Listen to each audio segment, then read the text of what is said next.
C.S. 루이스. 지금 이 순간 여러분의 삶 속에서 벌어지는 보이지 않는 전쟁을 아십니까? 혹시 분노가 끓어오르고 있나요? 피로가 몰려오고 있으신가요? 하나님과 멀어진 것 같은 느낌이 드시나요? 그것은 우연이 아닙니다. 악한 영들이 여러분을 향해 정확히 노리고 있기 때문입니다. 오늘 이 영상을 끝까지 보시면 세 가지를 얻게 됩니다. 첫 번째, 보이지 않는 영적 공격을 분별하는 눈이 열릴 것입니다. 두 번째, 하나님의 보호막으로 자신을 지키는 구체적인 방법을 알게 됩니다. 세 번째, 어떤 상황에서도 승리하는 믿음의 능력이 여러분 안에 깨어날 것입니다. 하지만 잠깐, 지금 댓글창에 이렇게 써보세요. 주님의 보호를 원합니다. 이것은 단순한 댓글이 아닙니다. 여러분의 믿음의 고백입니다. 하나님께 드리는 간절한 기도입니다.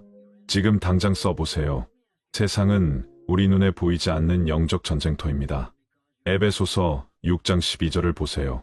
바울 사도는 이렇게 말씀하셨습니다.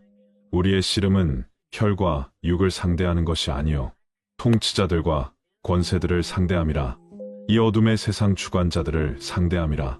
하늘에 있는 악의 영들을 상대함이라. 이 말씀이 무슨 뜻일까요? 우리가 매일 겪는 어려움들이 모두 우연이 아니라는 것입니다.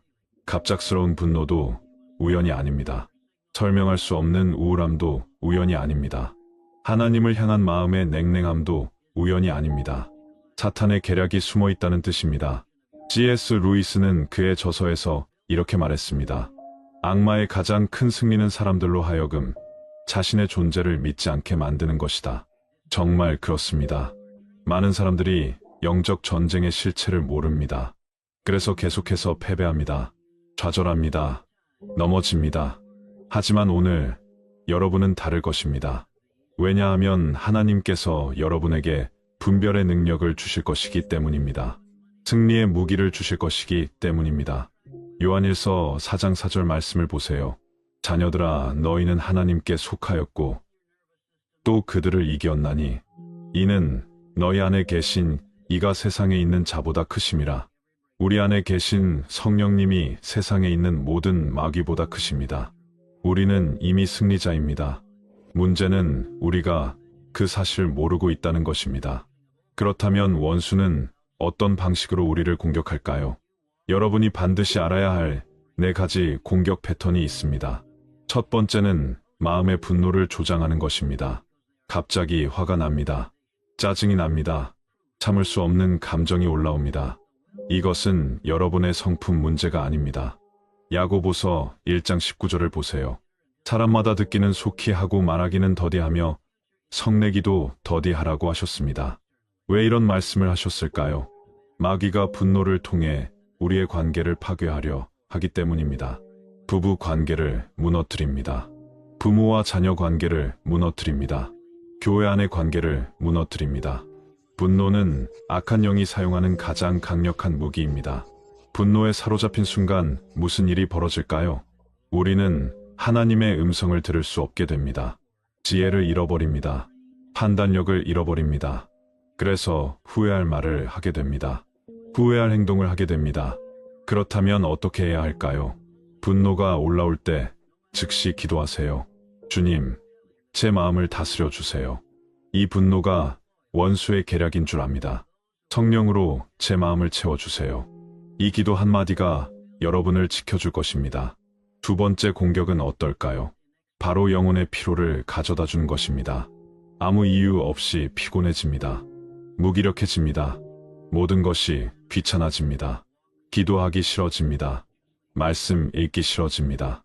교회 가기도 싫어집니다. 이것도 우연이 아닙니다. 마태복음 11장 28절에서 예수님은 무엇이라 하셨나요? 수고하고 무거운 짐 진 자들아 다 내게로 오라. 내가 너희를 쉬게 하리라고 하셨습니다. 진정한 쉼은 예수님께 있습니다. 세상이 주는 피로는 일시적입니다.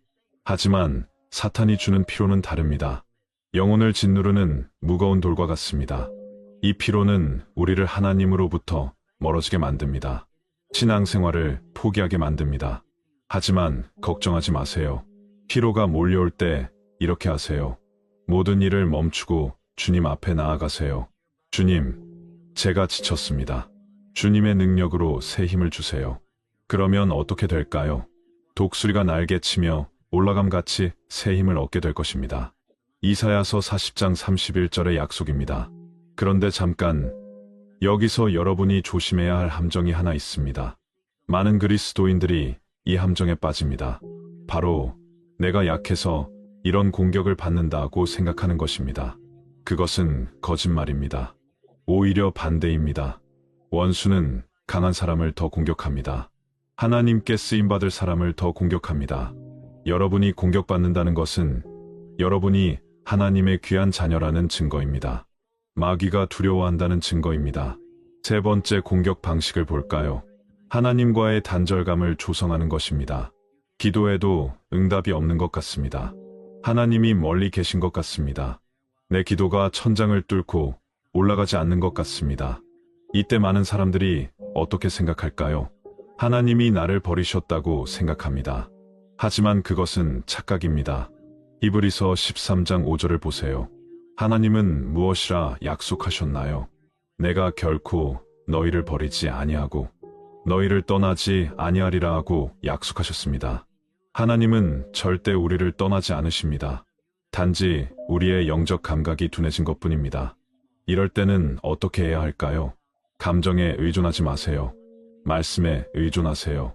하나님이 나와 함께 하신다고 믿음으로 선포하세요. 느낌이 아니라 믿음으로 고백하세요. 그러면 성령께서 다시 여러분의 마음을 만져주실 것입니다. 네 번째 공격은 무엇일까요? 시기와 질투의 불씨를 심는 것입니다. 다른 사람의 성공이 눈에 거슬립니다. 다른 사람의 축복이 부럽습니다. 왜 나는 안 되는지 원망스러워집니다. 잠언 14장 30절을 보세요. 마음의 화평은 육신의 생명이나 시기는 뼈를 썩게 하느니라 고했습니다. 시기와 질투는 우리 영혼을 썩게 만드는 독과 같습니다. 이것은 가인이 아벨을 죽인 동기이기도 합니다. 마귀의 술수는 시기와 질투를 통해 우리의 마음을 병들게 만드는 것입니다. 다른 사람을 미워하게 만드는 것입니다. 시기가 올라올 때 즉시 이렇게 기도하세요. 주님, 다른 사람의 축복을 축하할 수 있는 넉넉한 마음을 주세요. 제게도 주님의 때에 복을 주실 줄 믿습니다. 이런 기도가 여러분의 마음을 치유할 것입니다. 자유케 할 것입니다. 그런데 여기서 중요한 것이 하나 더 있습니다. 바로 거짓된 속삭임입니다.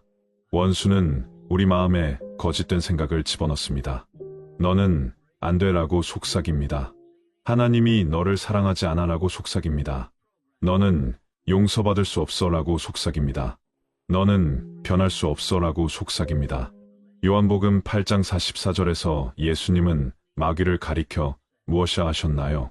거짓의 아비라고 하셨습니다. 마귀의 본성은 거짓말입니다. 진리는 예수님께 있습니다.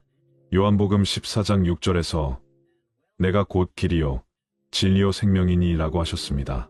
거짓된 속삭임이 들려올 때 즉시 어떻게 해야 할까요? 말씀으로 대응하세요. 사탄아 물러가라. 나는 하나님의 사랑받는 자녀다. 나는 그리스도 안에서 새로운 피조물이다. 이런 선포가 거짓의 권세를 깨뜨릴 것입니다. 하지만 여러분, 이 모든 공격들을 당할 때 절망하지 마세요. 왜냐하면 우리에게는 확실한 승리의 무기가 있기 때문입니다. 에베소서 6장 17절을 보세요. 구원의 투구와 성령의 검 곧 하나님의 말씀을 가지라고 하셨습니다. 하나님의 말씀이야말로 어둠의 세력을 물리치는 가장 강력한 무기입니다. 예수님도 광야에서 시험 받으실 때 어떻게 하셨나요? 말씀으로 마귀를 물리치셨습니다. 기록되었으되라는 말씀 한마디로 모든 시험을 이기셨습니다. 그렇다면 우리는 어떻게 이 영적 전쟁에서 승리할 수 있을까요? 구체적인 5가지 방법을 알려드리겠습니다. 이것이 바로 앞서 약속드린 두 번째 비결입니다.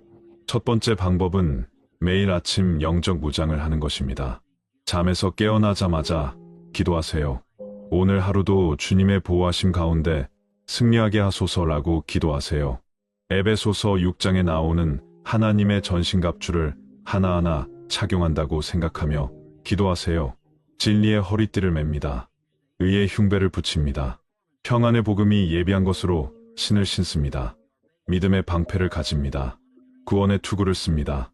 성령의 검 곧 하나님의 말씀을 가집니다. 이런 기도로 하루를 시작하세요.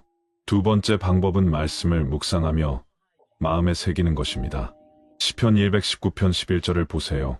내가 주께 범죄하지 아니하려 하여 주의 말씀을 내 마음에 두었나이다 라고 했습니다. 말씀이 마음에 가득할 때 어떻게 될까요? 원수의 거짓된 속삭임이 들어올 자리가 없어집니다. 매일 최소한 한 구절이라도 말씀을 암송하세요. 그 말씀이 위기의 순간에 여러분을 지켜줄 방패가 될 것입니다.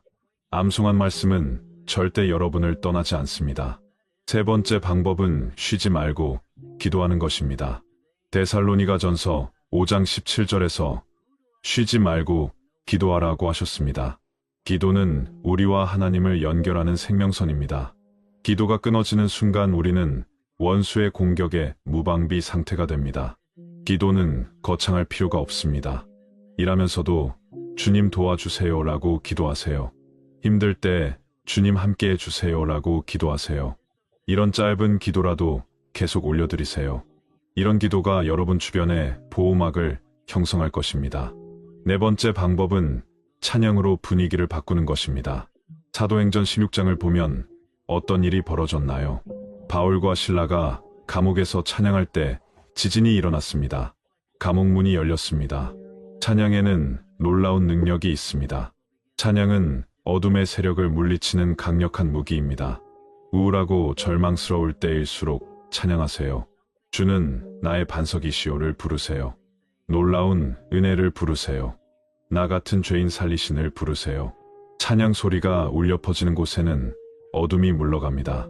다섯 번째 방법은 예수님의 이름으로 선포하는 것입니다.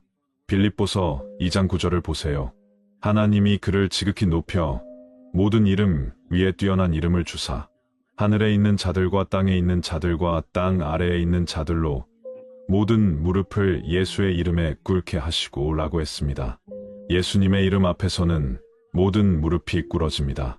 사탄의 무리들도 예외가 아닙니다. 예수님의 이름으로 명하노니 모든 어둠의 세력은 물러가라 하고 담대히 선포하세요. 그 선포에는 하늘의 권세가 담겨 있습니다. 지금까지 말씀드린 것이 바로 앞서 약속드린 세 번째 비결이기도 합니다. 어떤 상황에서도 승리하는 믿음의 능력을 얻는 구체적인 방법들입니다. 그런데 여러분, 지금 제가 매우 중요한 경고를 드려야 합니다. 이것을 놓치면 위험합니다. 아무리 기도해도 소용없을 수 있습니다. 아무리 말씀을 읽어도 계속 넘어질 수 있습니다. 바로 영적 교만이라는 지뢰밭입니다. 많은 그리스도인들이 함정에 빠집니다. 영적 전쟁에 대해 알게 되면서 어떻게 될까요? 스스로를 영적 전사라고 생각합니다. 그러면서 교만해집니다. 나는 이제 마귀를 이길 수 있어 라는 자만심에 빠집니다. 이것이 바로 원수가 노리는 더 큰 함정입니다. 잠언 16장 18절을 보세요. 교만은 패망의 선봉이요 거만한 마음은 넘어짐의 앞잡이니라. 교만한 순간 우리는 더 큰 공격에 노출됩니다. 베드로전서 5장 5절에서 하나님은 교만한 자를 대적하시되 겸손한 자들에게는 은혜를 주시느니라고 하셨습니다. 진정한 승리는 우리의 능력이 아닙니다. 하나님의 은혜로 이루어집니다. 우리는 연약한 존재입니다. 다만 우리 안에 계신 성령님이 강하실 뿐입니다. 이 사실 절대 잊지 마세요. 또 하나의 위험한 지뢰가 있습니다. 바로 보복 심리입니다. 원수에게 공격당했다고 해서 우리가 직접 보복해서는 안 됩니다. 로마서 12장 19절을 보세요. 내 사랑하는 자들아, 너희가 친히 원수를 갚지 말고 하나님의 진노하심에 맡기라. 기록되었으되 원수 갚는 것이 내게 있으니 내가 갚으리라고 주께서 말씀하시니라. 원수 갚는 것은 하나님의 몫입니다. 우리의 몫은 기도하는 것입니다. 사랑하는 것입니다. 용서하는 것입니다. 보복하려는 마음이 생기면 어떻게 해야 할까요? 즉시 십자가를 바라보세요. 예수님은 우리를 위해 원수들까지도 용서하셨습니다. 세 번째 지뢰는 두려움에 사로잡히는 것입니다. 영적 전쟁에 대해 알수록 두려워하는 사람들이 있습니다. 밤에 잠을 못 잡니다. 혼자 있기를 무서워합니다. 온갖 상상에 시달립니다. 이것도 원수의 계략입니다. 디모데후서 1장 7절을 보세요. 하나님이 우리에게 주신 것은 두려워하는 마음이 아니요 오직 능력과 사랑과 절제하는 마음이니라. 하나님이 주신 것은 두려움이 아닙니다. 능력입니다. 두려움은 원수가 주는 것입니다. 두려움이 몰려올 때 이렇게 선포하세요.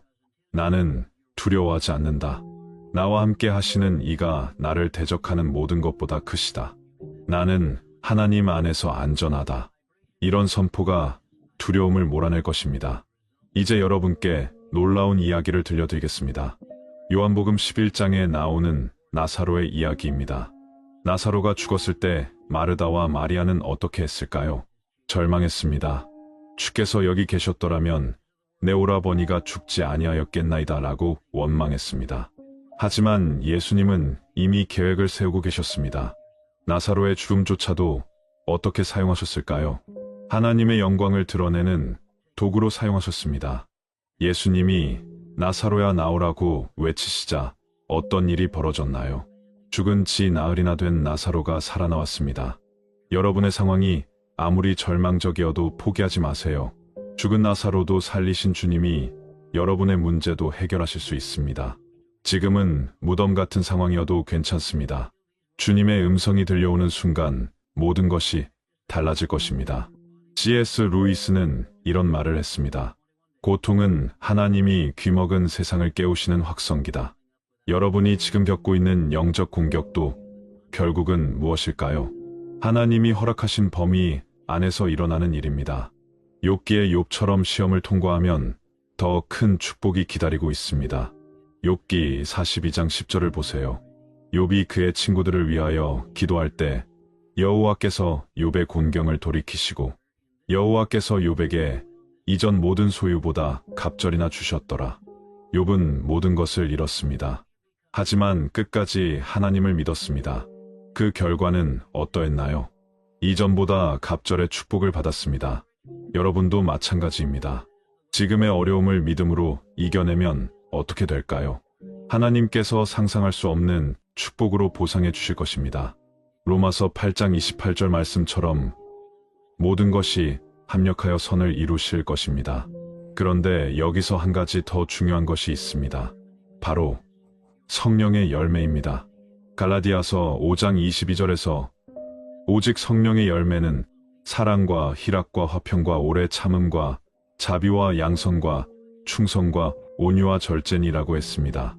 영적 전쟁에서 승리하는 가장 확실한 증거는 무엇일까요? 성령의 열매가 맺히는 것입니다. 사랑이 넘칩니다. 기쁨이 샘솟습니다. 마음에 평화가 있습니다. 오래 참는 마음이 생깁니다. 다른 사람을 불쌍히 여기는 마음이 생깁니다. 만약 여러분이 기도하고 말씀을 읽어도 여전히 미움이 가득하다면 어떨까요?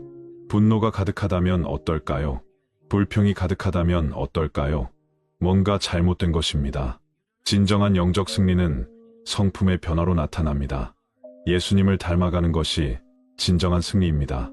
또한 우리는 혼자 싸우는 것이 아닙니다. 교회 공동체가 있습니다. 히브리서 10장 25절에서 모이기를 패하는 어떤 사람들의 습관과 같이 하지 말고 오직 권하여 그날이 가까움을 볼수록 더욱 그리하자고 하셨습니다. 교회는 우리의 영적 가족입니다. 함께 기도하는 곳입니다. 함께 찬양하는 곳입니다. 함께 말씀을 나누는 곳입니다. 혼자서는 감당하기 어려운 영적 싸움도 함께하면 이길 수 있습니다. 전도서 4장 12절처럼 한 사람이면 패하겠거니와 두 사람이면 맞설 수 있나니 새 겹줄은 쉽게 끊어지지 아니하느니라는 말씀이 그것입니다. 교회를 멀리하거나 소홀히 하지 마세요. 사탄의 무리들은 우리를 고립시키려고 합니다. 교회에서 상처받았다고 해서 교회를 떠나지 마세요. 교회는 완벽한 사람들의 모임이 아닙니다. 상처받은 사람들이 함께 치유받는 병원과 같은 곳입니다. 이제 여러분과 함께 특별한 기도를 드리고 싶습니다. 이 기도는 단순한 기도가 아닙니다. 영적 전쟁에서 승리하는 선포의 기도입니다. 저와 함께 큰 소리로 따라하시기 바랍니다. 전능하신 하나님 아버지, 예수 그리스도의 이름으로 기도합니다. 저는 지금 이 순간 하나님의 보호를 간구합니다. 제 삶을 향한 모든 악한 공격을 물리쳐 주옵소서.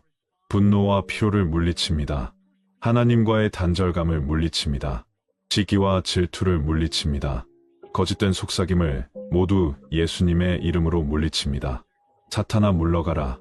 너는 이미 패배한 자다. 예수 그리스도의 십자가 앞에서 너는 무력하다. 주님, 저에게 분별의 영을 부어 주옵소서. 원수의 계략을 미리 알아차리게 하옵소서. 대비할 수 있게 하옵소서. 저의 마음에 하나님의 말씀을 가득 채워주시고 성령의 능력으로 매일 승리하게 하옵소서. 저는 하나님의 사랑받는 자녀입니다. 저는 왕같은 제사장입니다. 저는 거룩한 나라의 백성입니다. 저는 하나님의 소유된 백성입니다. 그러므로 어떤 상황에서도 두려워하지 않습니다. 오늘부터 저는 매일 하나님의 전신갑주를 입겠습니다. 영적 전쟁에서 승리하겠습니다. 말씀으로 무장하겠습니다. 기도로 하늘과 연결되겠습니다. 찬양으로 어둠을 물리치겠습니다. 주님의 보혈이 저와 제 가족을 덮어 주옵소서. 주님의 천사들이 저희를 둘러 보호해 주옵소서. 어디를 가든지 주님의 임재가 함께하게 하옵소서. 이 모든 기도를 승리하신 예수 그리스도의 이름으로 기도합니다. 아멘. 할렐루야. 지금 이 기도를 통해 하나님의 보호의 울타리가 여러분을 둘러쌌습니다. 여러분은 더 이상 두려워할 필요가 없습니다. 하나님이 여러분과 함께 하십니다. 마지막으로 아브라함의 이야기를 해드리겠습니다. 창세기 15장에서 하나님께서 아브라함에게 무엇이라 말씀하셨나요? 두려워하지 말라. 나는 내 방패요. 너의 지극히 큰 상급이니라 고 말씀하셨습니다. 하나님은 아브라함의 방패가 되어주셨습니다. 그 하나님이 오늘 여러분의 방패도 되어주십니다. 시편 91편 4절에서 그가 너를 그의 깃으로 덮으시리니 내가 그의 날개 아래에 피하리로다. 그의 진실함은 방패와 손방패가 되나니 라고 하셨습니다. 하나님의 날개 아래 피한 사람을 어떤 원수도 해할 수 없습니다. 하나님의 진실하심이 우리의 방패가 됩니다. 하나님은 절대 거짓말하지 않으십니다. 약속을 어기지 않으십니다. 여러분이 지금까지 겪어온 모든 어려움들이 이제 이해되시나요? 설명할 수 없었던 감정들이 이해되시나요? 갑작스러운 좌절들이 이해되시나요? 그것들은 모두 보이지 않는 영적 공격이었습니다. 하지만 이제 여러분은 다릅니다. 분별할 줄 압니다. 대응할 줄 압니다. 승리할 줄 아는 사람이 되었습니다. 앞으로 여러분의 삶에는 놀라운 변화가 일어날 것입니다. 예전에는 넘어졌던 상황에서도 승리하게 될 것입니다. 예전에는 포기했던 문제들도 해결하게 될 것입니다. 예전에는 두려워했던 일들도 담대히 해낼 수 있게 될 것입니다. 왜냐하면 이제 여러분은 혼자가 아니기 때문입니다. 전능하신 하나님이 여러분의 아버지이십니다. 예수 그리스도가 여러분의 구세주이십니다. 성령님이 여러분의 보혜사이십니다. 삼위일체 하나님이 여러분을 지키고 계십니다. 매일 아침 잠에서 깨어날 때마다 이렇게 선포하세요. 오늘도 나는 하나님 안에서 승리한다. 어떤 마귀의 무리도 나를 이길 수 없다. 나는 빛의 자녀요, 승리자다. 밤에 잠자리에 들 때마다 이렇게 감사하세요. 하나님, 오늘 하루도 지켜주셔서 감사합니다. 내일도 주님의 보호하심 가운데 살게 하옵소서. 이런 고백과 선포가 여러분의 일상이 될 때 어떻게 될까요? 여러분의 삶은 완전히 달라질 것입니다. 승리가 여러분의 체질이 될 것입니다. 지금 댓글창에 나는 승리자입니다 라고 써주세요. 이것은 단순한 댓글이 아닙니다. 여러분의 믿음의 고백입니다. 하늘에 울려 퍼지는 승리의 선포입니다. 천사들이 여러분의 고백을 듣고 기뻐할 것입니다. 그리고 이 영상을 가족과 친구들에게도 공유해주세요. 여러분 주변에도 보이지 않는 영적 공격으로 고통받는 사람들이 있습니다. 이 메시지를 통해 그들도 자유함을 얻게 될 것입니다. 승리하게 될 것입니다. 구독 버튼도 눌러주세요. 앞으로도 여러분의 영적 성장에 도움이 되는 메시지들을 계속 전해드리겠습니다. 여러분이 날마다 승리하며 하나님의 영광을 드러내는 삶을 살아가시기를 간절히 소망합니다. 마지막으로 C.S. 루이스의 또 다른 명언을 나누며 마치겠습니다. 우리는 천국을 위해 만들어진 존재다. 그렇기 때문에 이 세상의 어떤 것도 우리를 완전히 만족시킬 수 없다. 여러분이 지금까지 겪은 모든 고통과 어려움도 결국 하나님의 음성을 듣게 하시는 도구였습니다. 이제 여러분은 들었습니다. 하나님의 음성을 들었습니다. 승리의 비결을 들었습니다. 자유의 방법을 들었습니다. 듣는 것으로 끝나지 마세요. 실천하세요. 매일 실천하세요. 그러면 여러분의 간증이 다른 사람들에게도 희망이 될 것입니다. 하나님께서 여러분을 축복하시고 지키시고 은혜 베푸시기를 간절히 기도합니다. 여러분 모두가 영적 전쟁 정말 하나님이 보내신 사람입니까? 아니면 여러분의 외로움이 붙잡은 사람입니까? 이 질문이 불편하다면 이미 답을 알고 계신 겁니다. 오늘 이 영상은 여러분을 불편하게 만들 겁니다. 하지만 그 불편함이 여러분을 구원할 겁니다. 지금부터 이야기할 7가지 징후는 단순한 정보가 아닙니다. 이것은 영적 생존 지침입니다. 많은 신앙인이 이것을 몰라서 무너집니다. 관계 때문에 무너집니다. 사람 때문에 하나님을 떠납니다. 여러분은 그러지 마십시오. 이 영상 끝까지 보십시오. 그리고 댓글에 이렇게 고백하십시오. 성령님, 제 눈을 열어주소서. 이 고백이 여러분의 분별을 깨울 것입니다. 요한복음 10장 10절, 예수님은 분명히 말씀하셨습니다. 도둑이 오는 것은 도둑질하고 죽이고 멸망시키려는 것뿐이요. 도둑은 선물을 들고 옵니다. 웃으면서 다가옵니다. 좋은 사람처럼 보입니다. 하지만 목적은 하나입니다. 빼앗는 것입니다. 파괴하는 것입니다. C.S. 루이스는 스크루테이프의 편지에서 이렇게 썼습니다. 악마는 큰 죄로 유혹하지 않는다. 작은 선택들로 영혼을 무너뜨린다. 바로 그겁니다. 하루하루 조금씩, 관계 속에서 조금씩 여러분은 무너집니다. 그리고 어느 날 깨닫습니다. 내가 왜 여기 있지? 하지만 그때는 이미 늦었습니다. 에베소서 6장 12절이 경고합니다. 우리의 씨름은 혈과 육을 상대하는 것이 아니요 정사와 권세와 이 어둠의 세상 주관자들과 하늘에 있는 악의 영들을 상대함이라. 지금 여러분 앞에 있는 사람이 문제가 아닙니다. 그 사람 뒤에 있는 세력이 문제입니다. 보이지 않는 전쟁이 벌어지고 있습니다. 여러분의 관계 속에서요. 첫째, 그 사람은 여러분의 시간을 다 가져갑니다. 처음엔 일주일에 한 번 만났습니다. 그 다음엔 이틀에 한 번이었습니다. 이제는 매일 연락합니다. 답장이 늦으면 화를 냅니다. 왜 연락 안 했어? 뭐 했어? 누구랑 있었어? 질문이 점점 많아집니다. 통제가 시작됩니다. 여러분은 처음엔 이렇게 생각했습니다. 나를 사랑하나 봐. 나를 신경 쓰나 봐. 아닙니다. 그건 사랑이 아닙니다. 집착입니다. 갈라디아서 5장 1절을 보십시오. 그리스도께서 우리를 자유롭게 하려고 자유를 주셨으니 그러므로 굳건하게 서서 다시는 종의 멍에를 매지 말라. 사랑은 자유를 줍니다. 집착은 멍에를 씌웁니다. 여러분, 지금 자유롭습니까? 그 사람 없이도 평안합니까? 그 사람 생각 안 하면 불안합니까? 하루 종일 그 사람 기분 살피고 있습니까? 그렇다면 이미 종이 된 겁니다. 주일 예배 시간에도 그 사람 생각합니다. 기도 시간에도 그 사람 걱정합니다. 말씀 읽을 시간에 그 사람과 문자합니다. 이게 정상입니까? 하나님이 원하시는 관계입니까? 아닙니다. 이것은 우상입니다. 둘째입니다. 하지만 잠깐 멈추겠습니다. 여러분 중에 이런 분 계실 겁니다. 목사님, 저는 혼자였어요. 20년 동안 혼자였어요. 자식들 다 키웠어요. 이제 제 인생 좀 살면 안 됩니까? 압니다. 여러분의 외로움을 압니다. 은퇴하고 나니 빈자리가 보였습니다. 자녀들 독립하고 나니 집이 너무 넓었습니다. 저녁 6시 식탁에 혼자 앉아 밥을 먹습니다. TV 소리를 크게 틀어놓습니다. 그래야 정적이 덜 무섭습니다.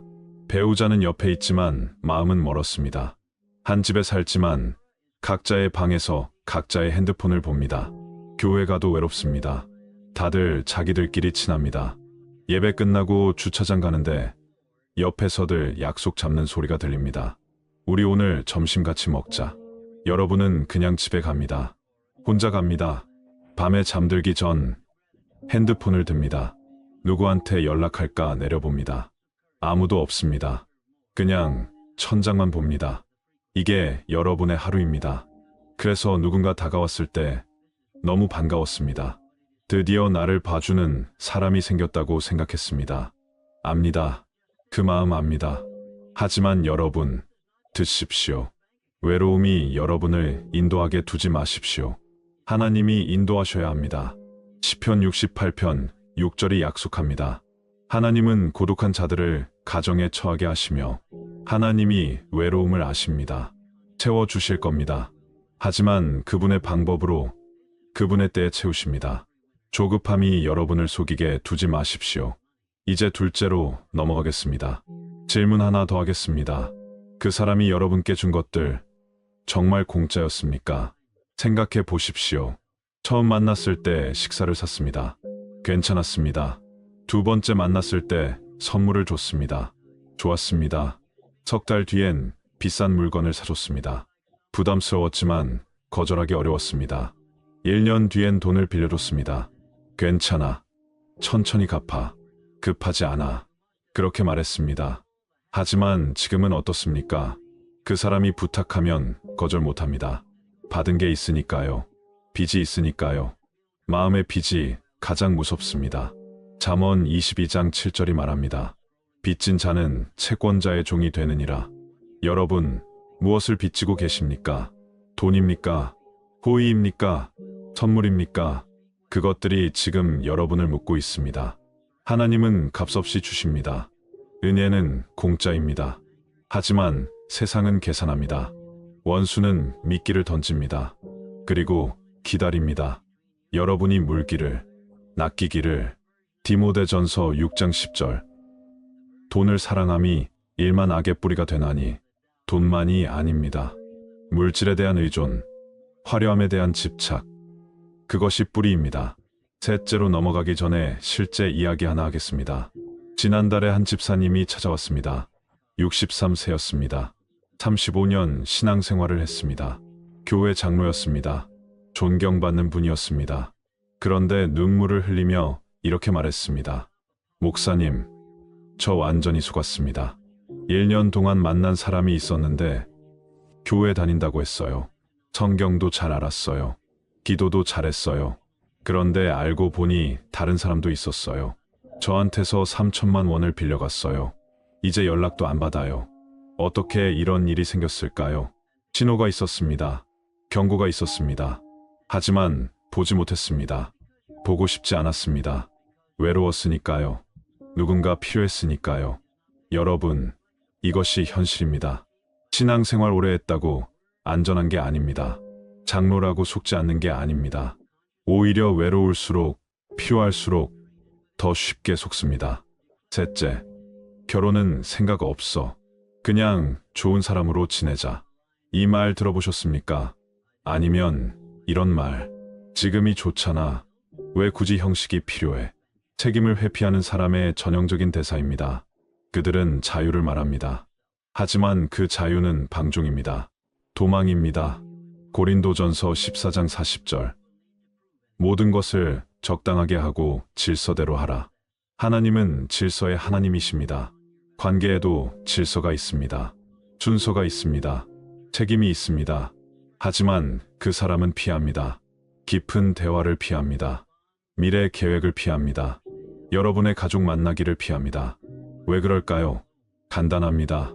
진심이 없으니까요. 여러분과 평생을 살 생각이 없으니까요. 그저 지금 이 순간만 즐기려는 겁니다. 여러분의 시간을 쓰려는 겁니다. 야고보서 1장 8절이 뭐라고 합니까?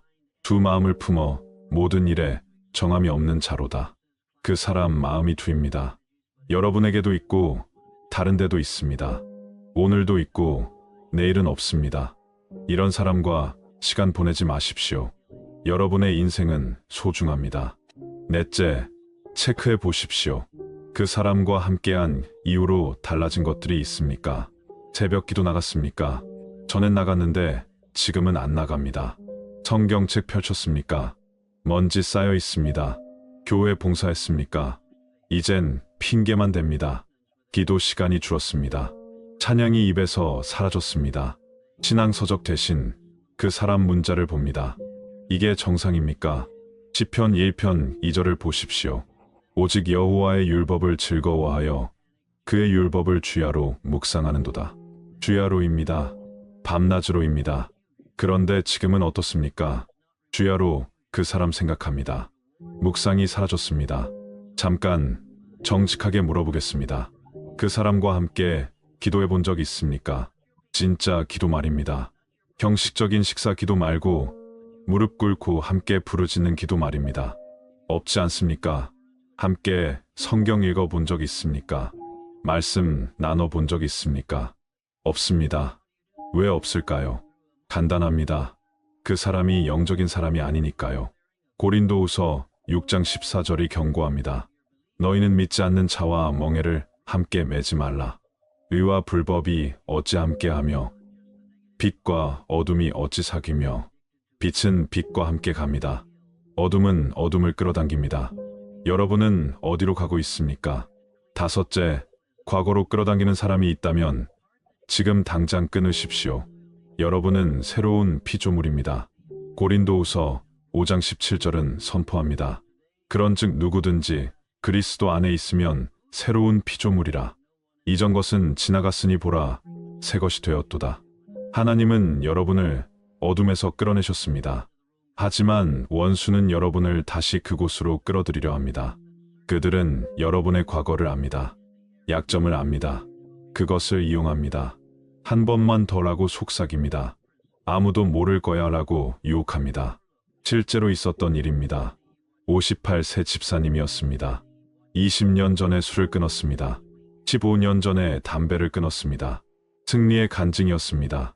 그런데 1년 전 누군가를 만났습니다. 교회 다니는 사람이었습니다.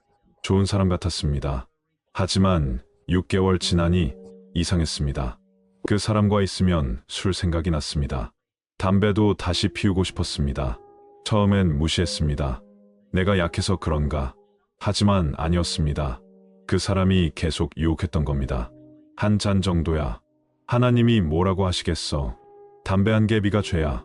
그렇게 속삭였습니다. 결국 그 집사님은 다시 술을 마셨습니다. 담배를 폈습니다.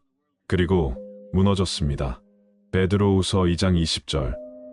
만일 그들이 우리 주 되신 구주 예수 그리스도를 알므로 세상의 더러움을 피한 후에 다시 그 중에 얽매이고 지면 그 나중 형편이 처음보다 더 심하리니.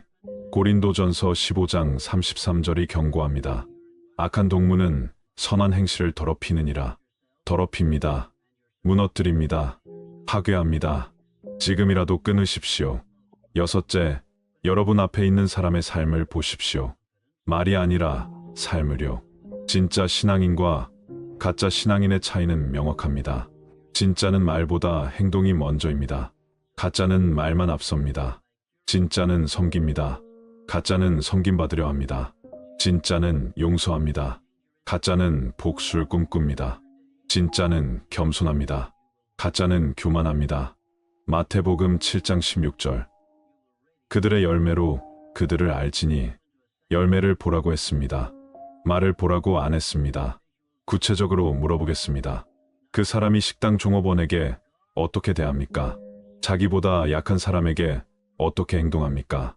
돈 문제가 생겼을 때 어떻게 반응합니까? 자기 실수를 인정합니까? 다른 사람 험담을 합니까? 교회 헌금을 냅니까? 11조를 합니까? 이런 것들이 열매입니다. 갈라디아서 5장 22절부터 23절. 성령의 열매 9가지를 보십시오. 사랑, 희락, 화평, 오래 참음, 자비, 양선, 충성, 온유, 절제. 하나라도 있습니까? 아니면 전부 말뿐입니까? 교회는 나가는데 변화가 없습니까? 기도는 하는데 삶은 그대로입니까? 성경은 아는데 실천은 안 합니까? 그렇다면 가짜입니다. 디모데후서 3장 5절이 뭐라고 합니까? 경건의 모양은 있으나 경건의 능력은 부인하니 이 같은 자들에게서 내가 돌아서라고 했습니다. 함께 있지 말라고 했습니다. 멀리하라고 했습니다. 일곱째, 가장 중요한 건 말하겠습니다. 경고합니다. 진짜 축복이 오기 전에 가짜가 먼저 옵니다. 항상 그렇습니다. 이것이 원수의 가장 교묘한 전략입니다. 여러분이 간절히 기도할 때, 하나님께 매달릴 때 사탄도 압니다. 그래서 서두릅니다. 여러분보다 먼저 움직입니다. 비슷한 사람을 보냅니다. 여러분이 원하던 것과 거의 같아 보이는 사람을요. 들어보십시오. 타이밍이 완벽합니다. 여러분이 가장 외로울 때 나타납니다. 조건도 괜찮습니다. 나이도 맞습니다. 직업도 괜찮습니다. 신앙도 있어 보입니다. 주변 사람들도 좋다고 합니다. 이번엔 진짜인 것 같아. 모두가 그렇게 말합니다. 그런데 한 가지만 없습니다. 평안이 없습니다. 고린도전서 14장 33절. 하나님은 무질서의 하나님이 아니시오. 오직 화평의 하나님이시니라. 화평, 평안, 샬롬입니다.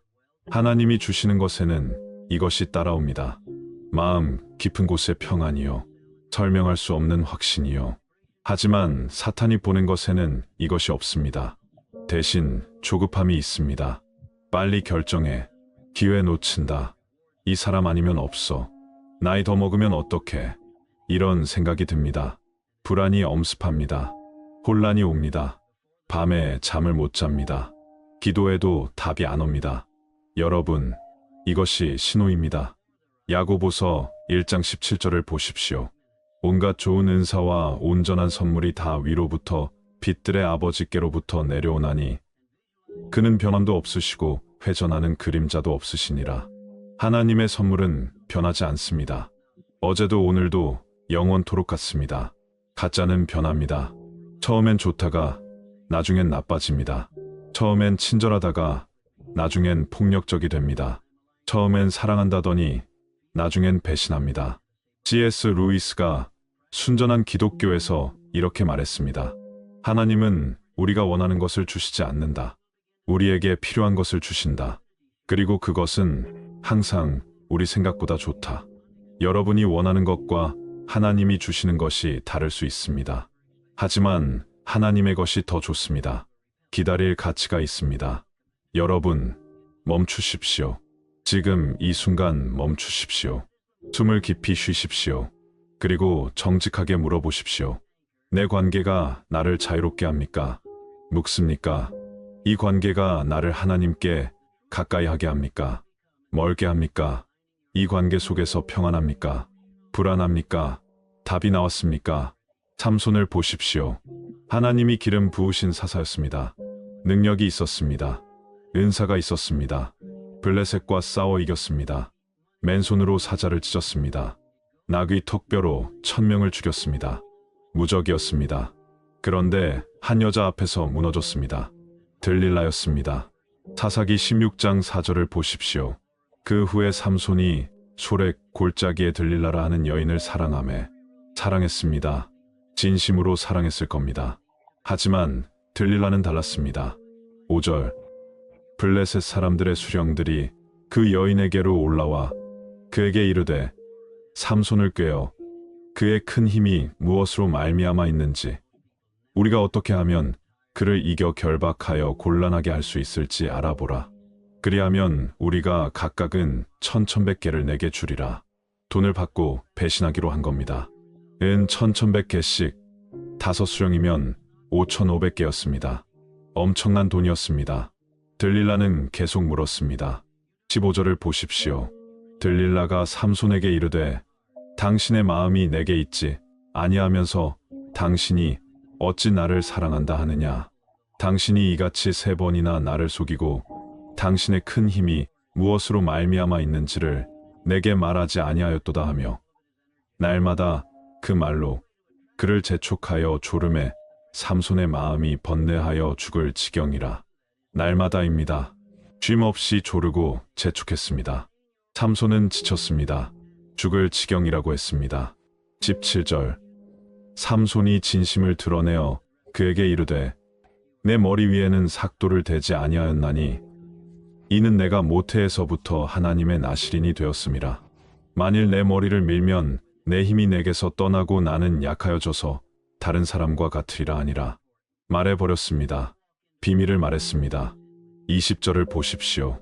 들릴라가 이르되 삼손이여 블레셋 사람들이 당신을 잡으러 왔다 하니 삼손이 잠을 깨어 이르되 내가 전과 같이 나가서 몸을 떨치리라 하였으나 여호와께서 이미 자기를 떠나신 줄을 깨닫지 못하였더라. 이 한 문장이 가장 비극입니다. 깨닫지 못하였더라. 하나님이 떠나신 것을요. 능력이 사라진 것을요. 21절 블레셋 사람들이 그를 붙잡아 그의 눈을 빼고 끌고 가사로 내려가 노줄로 매고 그에게 옥중에서 맷돌을 돌리게 하였더라. 눈을 잃었습니다. 자유를 잃었습니다. 존엄을 잃었습니다. 하나님이 주신 모든 것을 잃었습니다. 한 사람 때문에요. 잘못된 사랑 때문에요. 분별하지 못한 관계 때문에요. 여러분은 삼손이 되지 마십시오. 다윗도 넘어졌습니다. 하나님의 마음에 합한 자라고 불린 사람이었습니다. 골리앗을 이긴 용사였습니다. 위대한 왕이었습니다. 시편을 쓴 예배자였습니다. 그런데 한순간 넘어졌습니다. 사무엘하 11장 2절 저녁 때 다윗이 그의 침상에서 일어나 왕궁 옥상을 거닐다가 그곳에서 보니 한 여인이 목욕을 하는데 심히 아름다워 보이는지라 밧세바를 봤습니다. 욕망이 일어났습니다. 3절 다윗이 사람을 보내 그 여인을 알아보게 하였더니 그가 말하되 그는 엘리암의 딸이요 햇사람 우리아의 아내 밧세바가 아니니까 하니 알았습니다. 결혼한 여자라는 것을요. 다른 사람의 아내라는 것을요. 하지만 4절을 보십시오.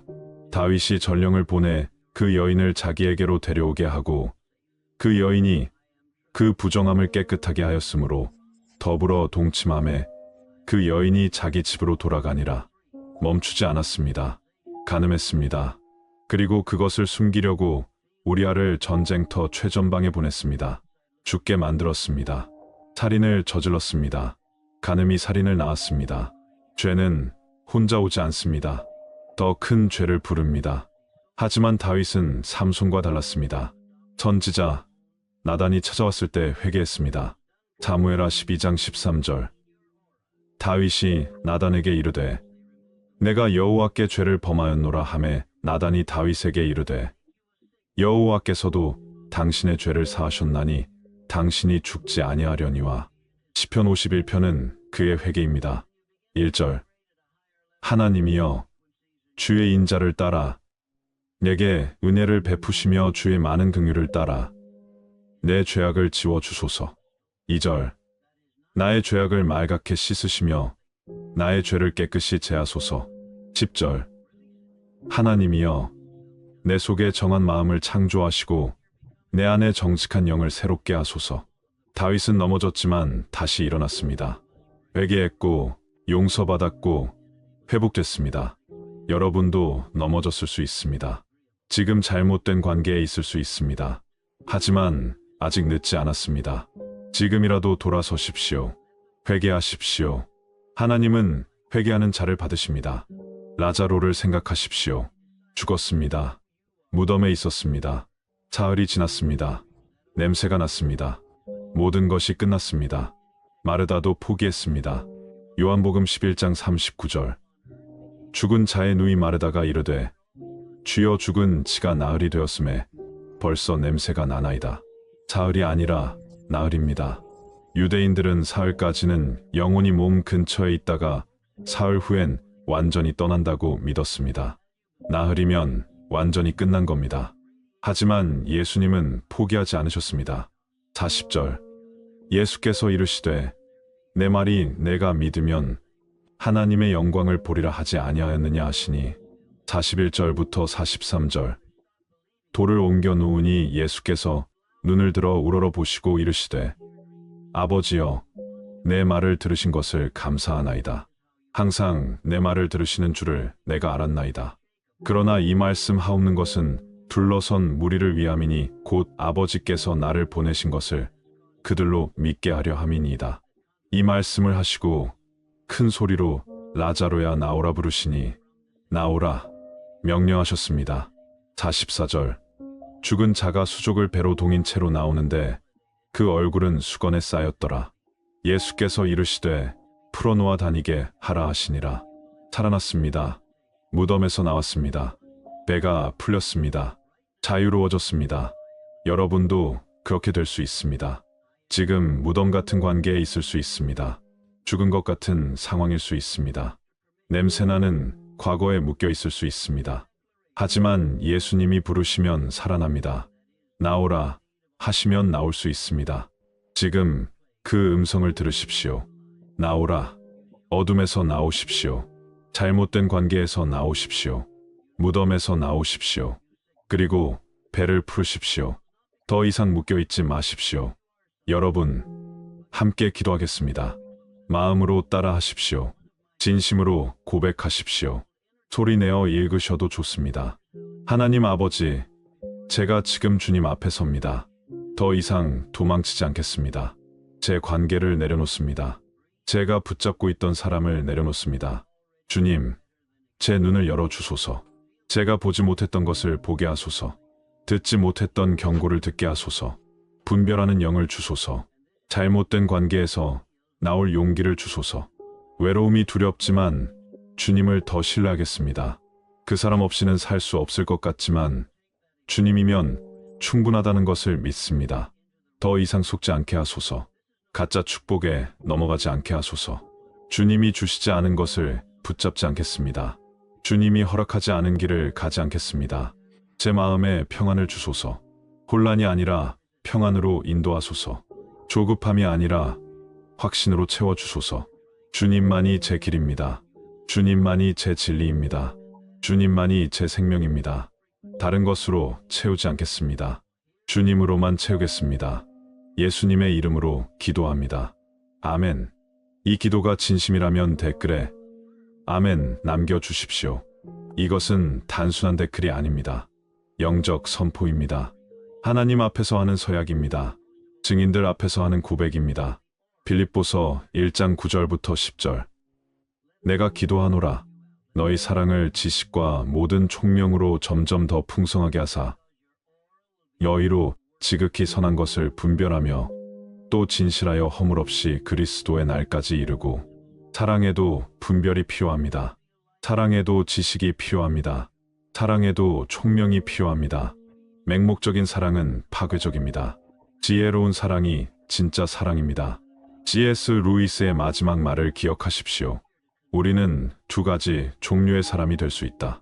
하나님께 당신의 뜻이 이루어지소서라고 말하는 사람, 혹은 하나님이 우리에게 내 뜻대로 하라고 말씀하시는 사람. 지옥에 있는 모든 사람은 자기 뜻을 선택한 사람들이다. 여러분, 선택하십시오. 하나님의 뜻을 선택하십시오. 여러분의 외로움이 아니라 하나님의 인도하심을 따르십시오. 여러분의 조급함이 아니라 하나님의 때를 기다리십시오. 이 메시지가 필요한 누군가가 있습니다. 공유하십시오. 혼란 속에 있는 친구에게 보내십시오. 잘못된 관계에 빠진 가족에게 전하십시오. 야고보서 5장 19절부터 20절. 내 형제들아, 너희 중에 미혹되어 진리를 떠난 자를 누가 돌아서게 하면 너희가 알 것은 죄인을 미혹된 길에서 돌아서게 하는 자가 그의 영혼을 사망에서 구원할 것이며 허다한 죄를 덮을 것임이라. 공유는 단순한 클릭이 아닙니다. 생명을 구하는 일입니다. 영혼을 깨우는 일입니다. 누군가의 삶을 바꾸는 일입니다. 구독하십시오. 알림 설정하십시오. 여러분의 영적 분별을 위해 매주 새로운 말씀을 전하겠습니다. 함께 성장하겠습니다. 함께 깨어있겠습니다. 로마서 12장 2절을 함께 선포하겠습니다. 큰 소리로 선포하십시오. 너희는 이 세대를 본받지 말고 오직 마음을 새롭게 함으로 변화를 받아 하나님의 선하시고 기뻐하시고 온전하신 뜻이 무엇인지 분별하도록 하라. 분별하십시오. 오늘부터 분별하십시오. 매일 분별하십시오. 모든 관계에서 분별하십시오. 하나님이 여러분과 함께 하십니다. 데살로니가전서 5장 23절부터 24절로 마치겠습니다. 평강의 하나님이 친히 너희를 온전히 거룩하게 하시고 또 너희의 온 영과 혼과 몸이 우리 주 예수 그리스도께서 강림하실 때에 흠없게 보존되기를 원하노라.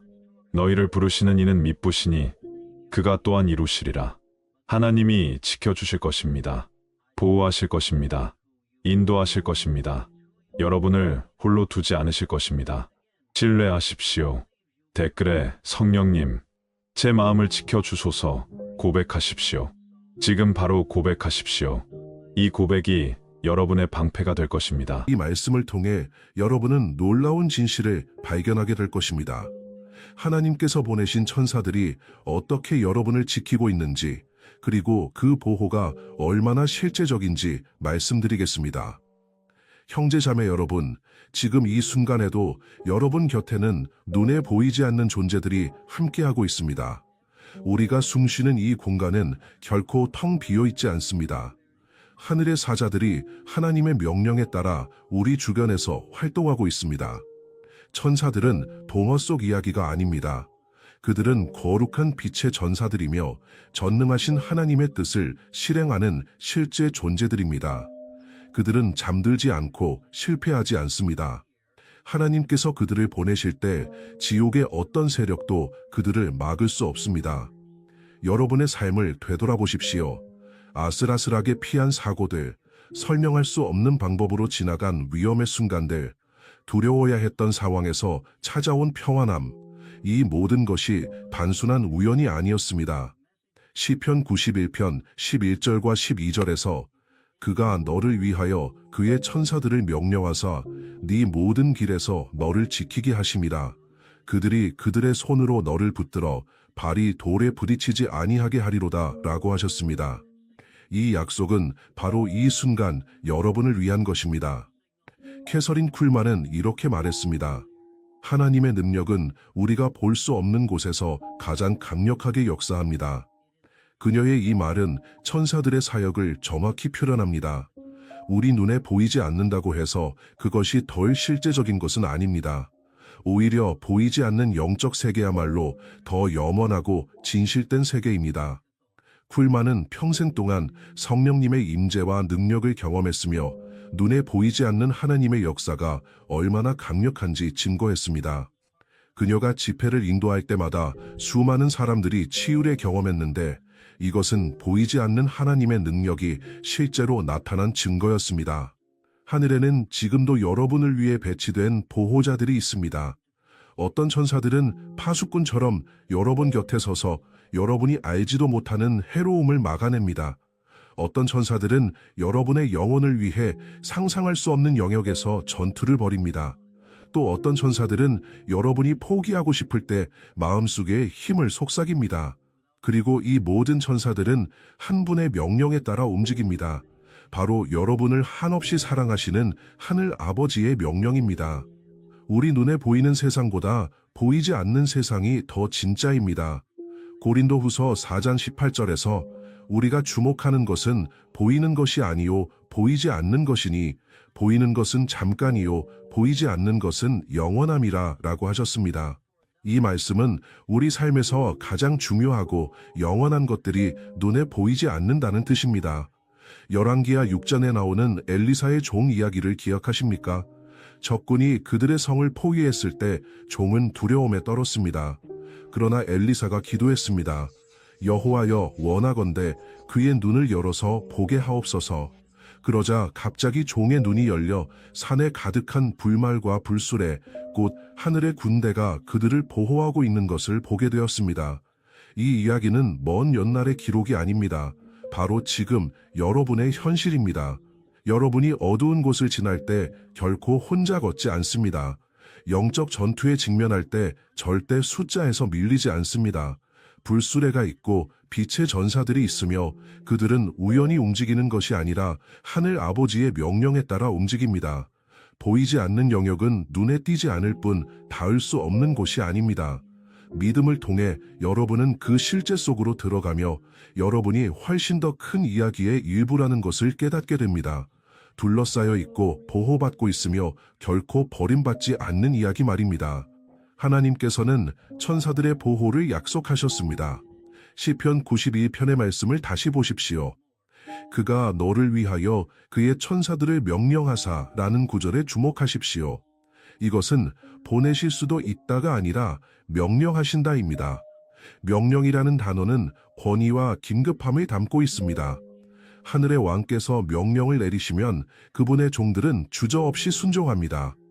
캐서린 쿨만은 하나님의 약속은 조건 없는 선물이 아니라 순종하는 자에게 주어지는 언약입니다 라고 가르쳤습니다. 천사의 보호라는 약속은 무책임하게 사는 사람이나 하나님께 거역하는 사람을 위한 것이 아닙니다. 이것은 지극히 높으신 분의 그늘 아래 거하며 하나님을 피난처와 요새로 삼는 사람들을 위한 것입니다. 쿨만은 기도와 순종의 삶을 강조했는데 그녀는 하나님의 능력이 순수한 마음과 헌신된 삶을 통해 흘러나온다고 믿었습니다. 그녀의 삶 자체가 이 진리를 증명했습니다. 매일 아침 일찍 일어나 몇 시간씩 기도하며 하나님과 교제했고 그 결과 놀라운 치유와 기적들이 그녀의 사역을 통해 일어났습니다. 다니엘서 6장을 보십시오. 다니엘이 사자굴에 던져졌을 때 그는 위험을 피한 것이 아니었습니다. 하지만 위험 속에서 하나님께서 천사를 보내어 사자들의 입을 막으셨습니다. 때로는 함정을 피하게 하시는 것이 보호이고 때로는 불 속을 걸어가되 옷의 연기 냄새조차 나지 않게 하시는 것이 보호입니다. 왜냐하면 천사가 함께 했기 때문입니다. 하나님의 천사들은 거리나 시간의 제약을 받지 않습니다. 그들은 여러분이 준비할 수 없는 순간에도 함께하며 여러분이 완전히 이해할 수 없는 방식으로 지킵니다. 피한 사고, 여러분의 문에 닿지 않은 해로움, 여러분을 구원한 갑작스러운 상황의 변화, 이 모든 것이 보이지 않는 손의 역사일 수 있습니다. 여러분이 기도할 때 단순히 공중에 말을 던지는 것이 아닙니다. 하늘의 도움이 여러분을 위해 움직이도록 초대하는 것입니다. 시편 103편 20절에서 능력이 있어 여호와의 말씀을 행하며 그의 말씀의 소리를 듣는 여호와의 천사들이여 여호와를 송축하라고 하셨습니다. 여러분이 하나님의 약속을 선포할 때 그분의 보호와 일치하게 되며 그분의 사자들이 행동하도록 보내집니다. 성경 전체에서 천사들은 결코 수동적인 관찰자가 아닙니다. 그들은 하나님의 계획이 펼쳐지는데 적극적으로 참여합니다. 그들은 전령이고 전사이며 보호자이고 예배자입니다. 하나님의 명령 아래서 정확하고 강력하게 움직입니다. 사도행전 12장을 보면 베드로가 병사들 사이에 쇠사슬로 묶여 처형을 기다리고 있었습니다. 재판 전날 밤 천사가 감옥에 나타나 빛을 비추며 베드로의 옆구리를 쳐서 깨웠습니다. 쇠사슬이 풀리고 문이 열렸으며 천사가 그를 이끌어 보지도 못한 경비병들을 지나 밖으로 나갔습니다. 불가능해 보였던 상황이 하나님의 구출로 바뀌었습니다. 천사들은 또한 역사의 흐름을 바꾼 메시지를 전했습니다. 가브리엘이 마리아에게 나타나 구세주를 낳을 것이라고 알렸습니다. 누가복음 1장 26절부터 38절에 나오는 이야기입니다.